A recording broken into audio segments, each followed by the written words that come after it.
Well, fight fans, there's this boxing match going on Saturday in Las Vegas. Maybe you heard about it, maybe you haven't, but just in case you haven't, Saul Canelo Alvarez is challenging Miguel Cotto for his middleweight championship at a catchweight of 155 pounds. Now, a lot of the mainstream fans, they would have you believe that the boxing event of the year took place in May, but we all know that was a money grab, right?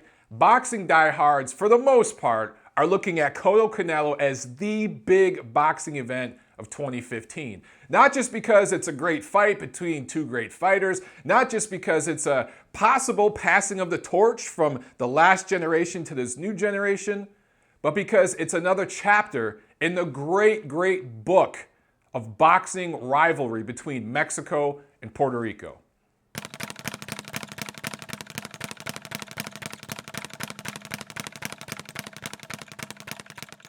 When you look at the tale of the tape between these two fighters, the first thing that jumps out at you is age. 10 years apart. Miguel Cotto is 35 years old. Canelo Alvarez is 25. Cotto stands at 5'7", has a 67-inch reach. Canelo's obviously the bigger guy, a little taller at 5'9", 70-inch reach. What I think most people would be surprised to hear is that Canelo has 3 more fights and actually 5 more rounds as a pro than Cotto does, because Canelo went pro at 15 years old. Canelo's 45, 1-1 with 32 knockouts. Cotto's 40-4. He has 33 knockouts, but he's also been stopped twice in his career. The real difference is amateur experience. Cotto had an amateur record of 125-23, came up in that very strong Puerto Rican amateur system, fought in the 2000 Olympics. Canelo, there are some sources out there that say he only had 20 amateur fights, but officially his amateur record is 44-2. Both Cotto and Canelo are 3-0 since their last defeat. Cotto lost twice in 2012 to Floyd Mayweather and Austin Trout. Then he joined forces with trainer Freddie Roach. And since then has looked really, really good. He's gone 3-0 as I mentioned. The biggest win was over former middleweight champion Sergio Martinez. But there's a little asterisk next to that win and really all 3 of these wins for Cotto. But looking at the Martinez fight, that fight was at a catchweight. Martinez was drained, and he had been beat up in recent fights. He had some bad problems with his knee. He really was a shell of himself in that fight. So although Cotto's looked really, really great and gone 3-0 under Freddie Roach, there's an asterisk there, and a lot of fans out there think it's more about matchmaking than a supposed rejuvenation. Now for Canelo, you can say a lot of the same thing. He lost to Floyd Mayweather, his lone defeat as a pro, in 2013. Since that time, he's gone 3-0 against limited opposition. His best win was a split decision over Erislandy Lara last July.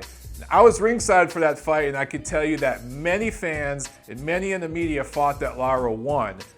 I was from the school that thought Alvarez did just a little bit more to eke out a close fight. He landed the harder shots, the hard body shots, but Lara showed, as Mayweather obviously showed before, that movement and boxing skills give Canelo problems, and he's not very good at cutting off the ring. Which brings me to my keys to victory. Now let's start with the champion, Miguel Cotto. I think the first thing he's got to do is use his boxing IQ, use his experience. I talked before in the tale of the tape about the fact that technically Canelo has more pro fights, but as I mentioned, Cotto not only has that amateur background, but he's undoubtedly fought the much, much better opposition than Canelo. Use that experience. Cotto's seen every style out there. Use movement. Use holding when you have to, moving, spinning away when you have to frustrate the younger man, and, dare I say, make it a boring fight. Make it a dull fight. And when you can work to the body, when you can go downstairs, when Cotto can land that crushing left hook to the body, people forget Cotto is naturally left-handed, but he doesn't fight left-handed. He fights orthodox, so that lead hand for him, that's the strong hand. So when he lands that left hook to the body, it does damage. And Cotto fights kind of in that crouched position, right? So he's got that leverage, he's down low. Cotto needs to set traps. Get the younger man to extend himself with long right hands, get underneath, land left hooks to the body. When Canelo gets close, hold, spin off, use movement. Make it a slow fight and start to wear down the younger man and frustrate him. Now with Canelo, we've seen him kind of wear down in fights. We've seen it many, many times. His conditioning's good, but he drains himself so down in weight that he tends to slow down later in fights. If Cotto goes to the body, makes Canelo come to him and extend a lot of energy, possibly he can wear down Canelo late and outbox him and win a close decision. That's his best chance for victory in this fight. Now for Canelo, I'm gonna kind of contradict myself a little bit here. He needs to be patient. What I mean by that is not go for the KO, not look for that perfect shot, that one punch knockout. He's got to be patient and he's just got to take the shots where they are. At the same time, he's got to throw punches in bunches. Now some of you are like, Montero, how can he be patient and throw punches in bunches? Again, I want to explain.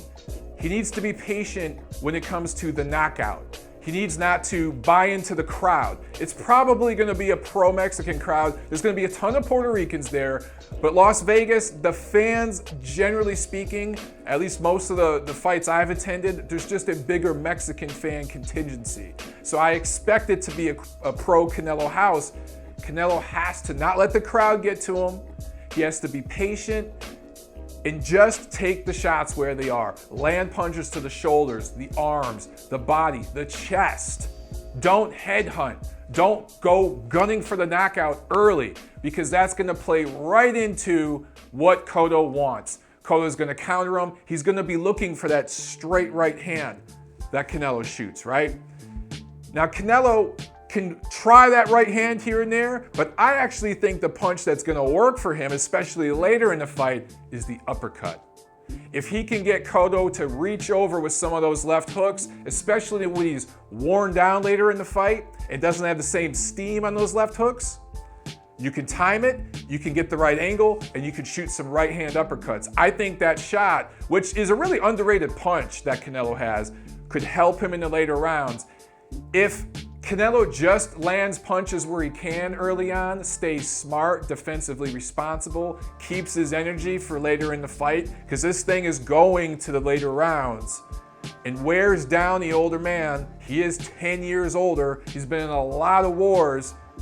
I think that he can get results and possibly get a stoppage later on in this fight. Before I go into my prediction, let me tell you about my X factors. Now, obviously the first one is age. I talked about this a little bit already, but we know Cotto has been in some tough fights, a lot of wars. He's had his face busted up a lot. He's taken a lot of punishment. Hasn't in recent fights, but has taken enough punishment coming up in weight.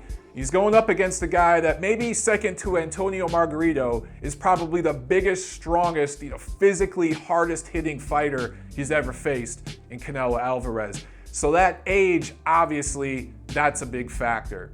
Another one that people aren't talking about though is weight.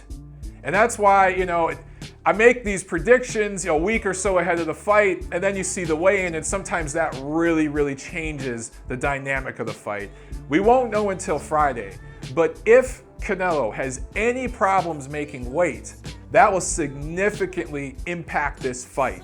He just had his 7-day weigh-in mandated by the WBC, and I believed he weighed in at 160, 161 pounds. So he's right around where he needs to be.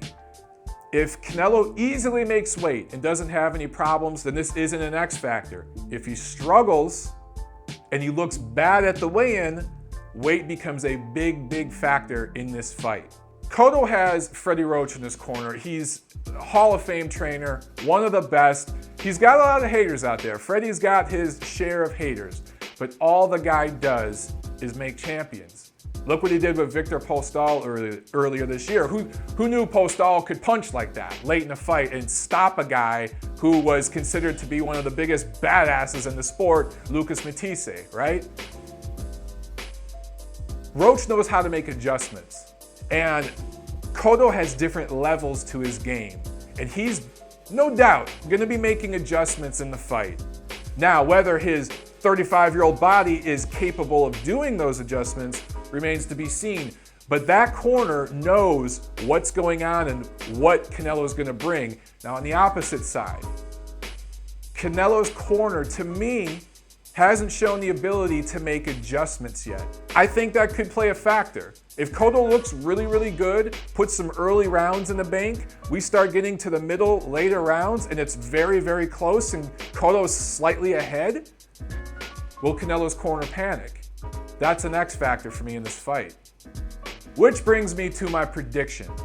Now look, I've talked about all the X factors and how certain opponents have made these fighters look in the past and showed some of their weaknesses. The biggest weakness, I think, for Canelo has been his inability to cut off the ring when he needed to. I just don't think that's going to be as hard to do in this fight. Miguel Cotto is 35 years old. He's taken all the punishment, as I mentioned. He's one of those guys that can use some movement, but he's not as fleet of foot as a Floyd Mayweather, and there is Landy Lara, even an Austin Trout. He's a little more plodding and flat-footed. He's gonna be there to be hit. And for that reason, and just the age, the strength factor, those things, I feel that Cotto will win some early rounds. I feel that he will frustrate Canelo and actually make him look even amateurish in some spots early on, as other boxers have been able to do. But as those middle rounds come, Canelo keeps coming forward, keeps using his size and his strength, punching shoulders, punching arms, landing shots wherever he can, makes Canelo or Cotto move and exert a lot of energy, staying away, clinching. I think in the clinches, Canelo's strength is going to help him. I just think later on in the fight, you're going to start to see the age and things like that become a real factor. I think if Canelo fights smart and doesn't go for the KO early, but systematically breaks Cotto down, I think he scores a late TKO win in this fight. I don't think it's going to be a one-punch knockout or anything like that, but I think it could be a corner stoppage. It could be a situation where Cotto's up on the ropes just getting teed off on and the ref stops it. And there's also a possibility of a stoppage on cuts or something like that, because we've seen Cotto cut up a lot and swell up a lot in fights, right? We haven't seen that as much with Canelo. So that's where I tend to lean on this fight. Canelo by late stoppage. Now, if there's a factor with the weigh-in or something like that, if there's an issue, then possibly that pick would change to Canelo by close competitive decision. But as it stands right now, Canelo has no problems making weight. I like him by late TKO in this fight.